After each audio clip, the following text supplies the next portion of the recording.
Assalamualaikum warahmatullahi wabarakatuh. Waalaikumsalam. Waalaikumsalam warahmatullahi wabarakatuh. Perkenalkan, nama saya Sri Wahyu Andayani.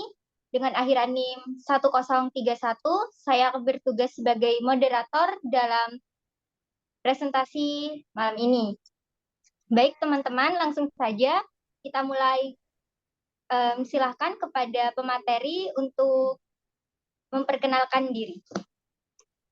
Baik, teman-teman, perkenalkan nama saya Dewita Rahma Yuliana Sandi dengan akhiran NIM 1041. Di sini saya akan mempresentasikan tentang analisis kalimat tunggal dalam novel Kata karya Rintik Seduh. Mungkin teman-teman yang belum tahu novel Kata ini apa dan karyanya siapa. Nah, Rintik Seduh ini merupakan nama pena dari Sana. Nah, di Sana sendiri itu banyak sekali, ada beberapa novel yang sudah dikeluarkan oleh Sana. Salah satunya adalah novel Kata. Nah, ini novelnya.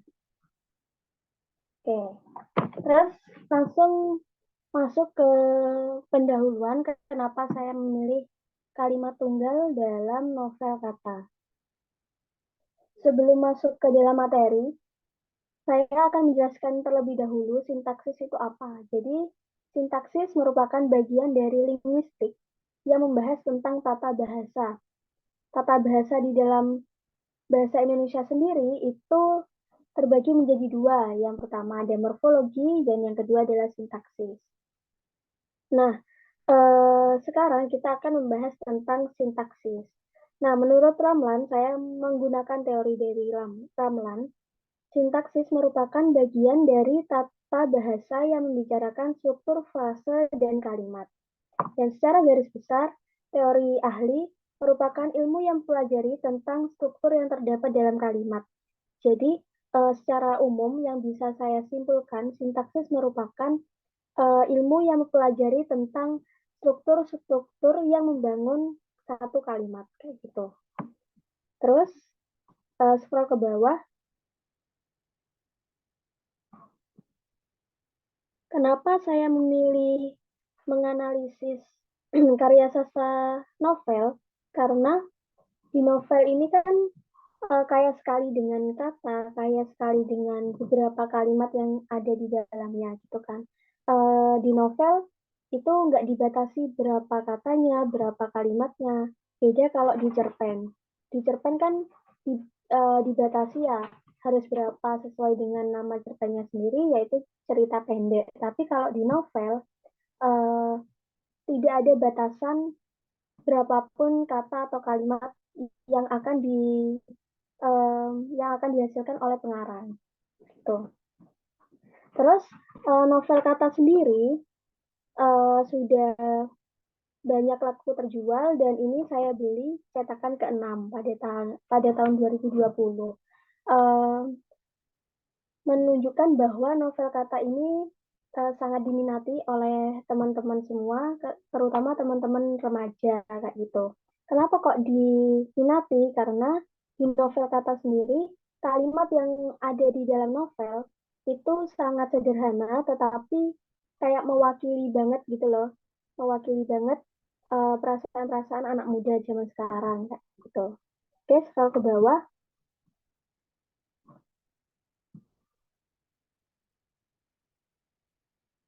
Nah, oke. Oke. Kita masuk ke dalam pembahasan, yaitu analisis kalimat tunggal dalam novel Kata karya Rintik Seduh. Kenapa saya memilih kalimat tunggal? Kenapa kok nggak kalimat majemuk atau kalimat apa gitu kan? Karena menurut saya kalimat tunggal itu merupakan fondasi terpenting dalam suatu karya sastra. Karena kalau tidak ada kalimat tunggal, tidak ada kalimat-kalimat selanjutnya kayak gitu. Dan di kalimat tunggal sendiri ada beberapa jenis, jadi nggak hanya satu jenis aja di dalam kalimat tunggal, ada beberapa jenis kayak gitu. Nah, menurut teorinya Cook dalam buku Tarigan menjelaskan bahwa kalimat merupakan satuan bahasa yang relatif dapat berdiri sendiri. terus berintonasi akhir, dan huruf pada kalimat pertama itu selalu ditandai dengan huruf kapital, gitu. Terus, nah ini di dalam teorinya Cook, dalam tarikan sendiri, nah ke bawah, agak ke bawah, klasifikasi kalimat itu ada banyak. Ada kalimat tunggal, terus ada kalimat bersusun, dan kalimat majemuk. Nah, kalau kalimat tunggal sendiri, kalimat yang memiliki struktur subjek, predikat, objek, dan pelengkap. Gitu. Tapi ada juga yang nggak lengkap kayak gitu. Jadi hanya subjek, predikat, kayak gitu. Nah, ini salah satu contohnya kalimat tunggal dapat berpola subjek dan predikat saja. Nah, subjek di sini pada novel kata menunjukkan tokoh yang ingin bercerita, tokoh yang berperan dalam novel kata. Contohnya ini, Nuk berdiri. Nuk ini merupakan subjek atau tokoh yang terdapat dalam novel kata. Sedangkan berdiri ini merupakan predikat atau kata kerja yang dilakukan oleh subjek. Kayak gitu. Terus ia terbangun. Binta balas tersenyum. Kamu bohong. Nah, kamu ini merupakan subjek yang ditujukan kepada seseorang pada novel kata ini. Dan bohong itu merupakan kata kerja yang dituduhkan kepada tokoh kamu gitu. Jadi nggak hanya yang saya temukan, tidak hanya kalimat tunggal subjek predikat yang diakhiri dengan tanda titik, tetapi juga tanda seru. Ada yang ini, aku serius. Ini menunjukkan bahwa penekanan yang terjadi, penekanan pada satu kalimat di mana berpola subjek dan predikat. Selanjutnya ada scroll ke bawah.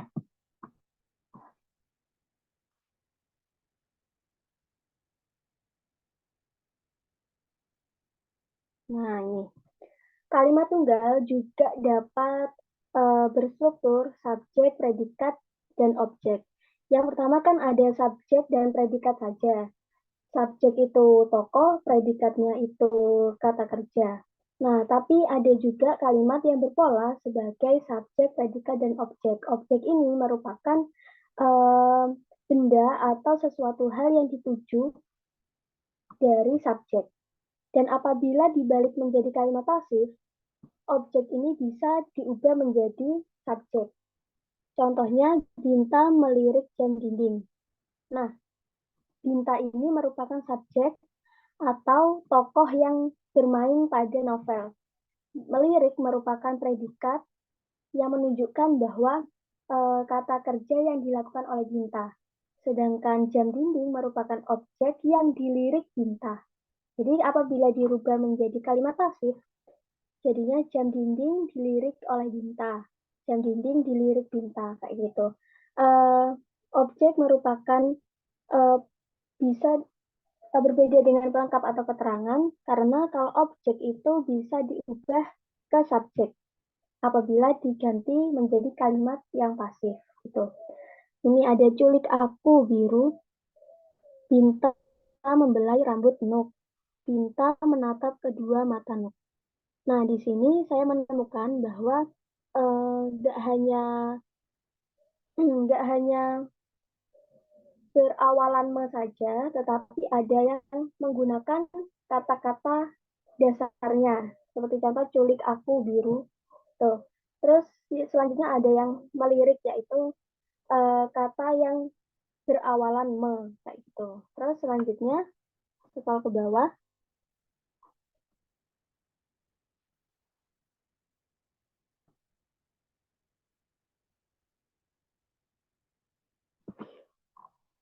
Oke. Nah, selain dilihat dari pola kalimat yang ada subjek, ada predikat, dan objek, ternyata kalimat tunggal itu terbagi menjadi 5 jenis. Ada kalimat tunggal nomina, ada kalimat tunggal adjektiva, ada kalimat tunggal numeral, ada kalimat tunggal verba, dan ada kalimat tunggal preposisional. Nah, untuk yang pertama, yaitu kalimat tunggal nomina. Kalau ke bawah.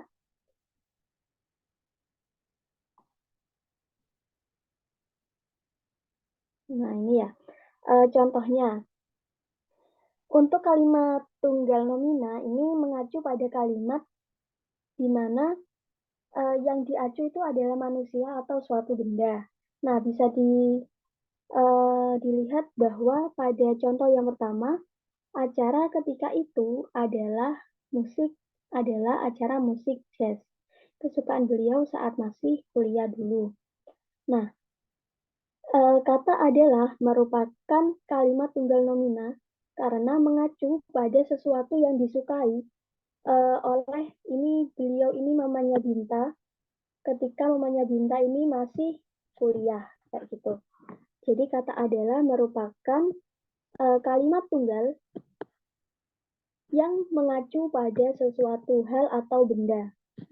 Oke, selanjutnya ada kalimat tunggal adjektiva. Untuk kalimat tunggal adjektiva merupakan kalimat yang memiliki predikat itu berupa kata sifat. Nah, seperti contohnya, maka bunuh rindu itu. Perempuan dengan mata indah dan suara tawa paling merdu sejauh ini. Dulu, langit adalah suatu hal paling sempurna menurutnya. Nah, predikat pada 3 contoh yang saya berikan adalah rindu, terus ada indah, merdu, dan sempurna. Nah, pada kalimat pertama, maka bunuh rindu itu. Rindu di sini merupakan predikat dari kalimat yang bersifat kata sifat. Gitu. Terus yang kedua, perempuan dengan mata indah. Nah, indah di sini merupakan predikat yang berartikan kata sifat. Dan suara paling merdu. Merdu ini merupakan kata sifat juga. Nah, pada kalimat ketiga, dulu langit adalah. Nah, adalah ini kembali ke pembahasan awal, yaitu kalimat tunggal nomina. Terus dilanjutkan dengan satu hal paling sempurna. Sempurna ini merupakan predikat yang mengacu pada kata sifat. Kayak gitu. Oke. Selanjutnya yaitu kalimat tunggal numeral.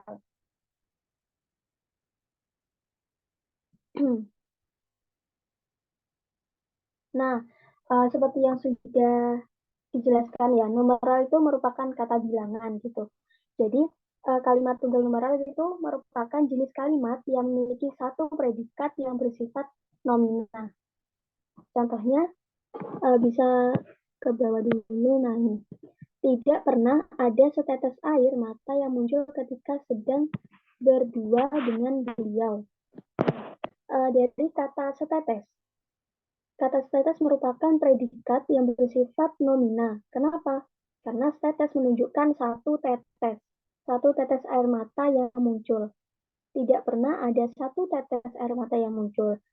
Nah, satu tetes ini dari pengarang mengalami pelesapan menjadi setetes, kayak gitu. Terus, ketika ia sedang berdua. Nah, berdua ini kan berarti ada dua orang ya.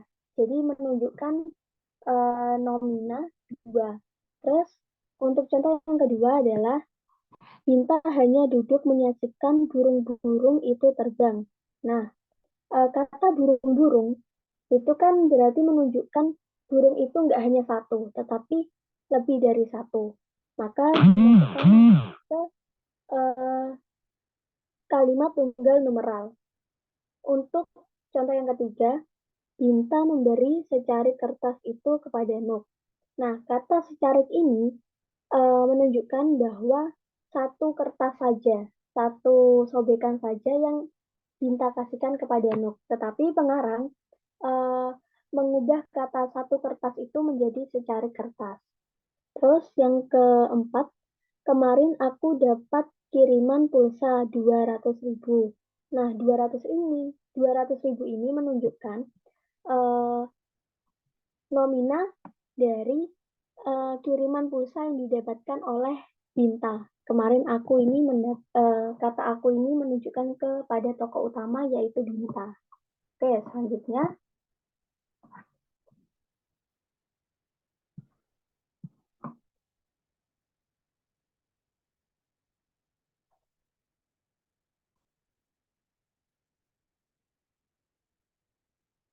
Oke, selanjutnya yaitu adalah kalimat tunggal verba. Nah, kalimat tunggal verba sendiri merupakan kalimat yang memiliki satu kata kerja saja. Contohnya, ia berjalan santai menuju kantin.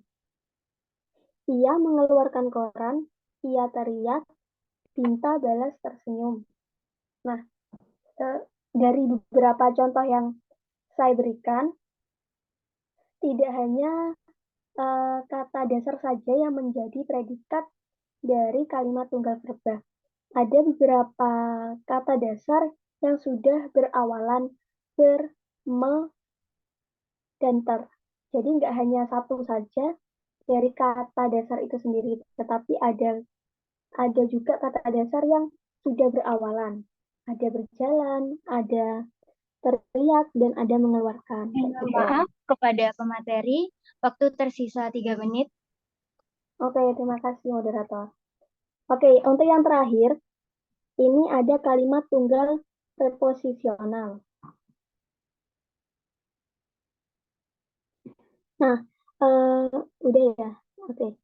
Untuk kalimat tunggal preposisional itu seperti di, terus ada dari. Jadi sebelum predikat itu ada kata preposisi, kalimat depan kayak gitu, kata depan. Nah, ini kalimat tunggal preposisional merupakan kalimat yang memiliki satu predikat dalam bentuk kata depan. Nah, dalam contohnya sudah jelas bahwa untuk kalimat pertama, Cahyo memesan teh tawar panas lalu duduk di depan Binta.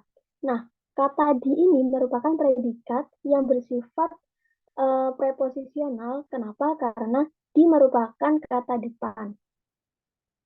Terus untuk contoh yang kedua, sapa Binta sambil memeluk Ibu Ida si penjual nasi dari belakang. Nah, dari ini merupakan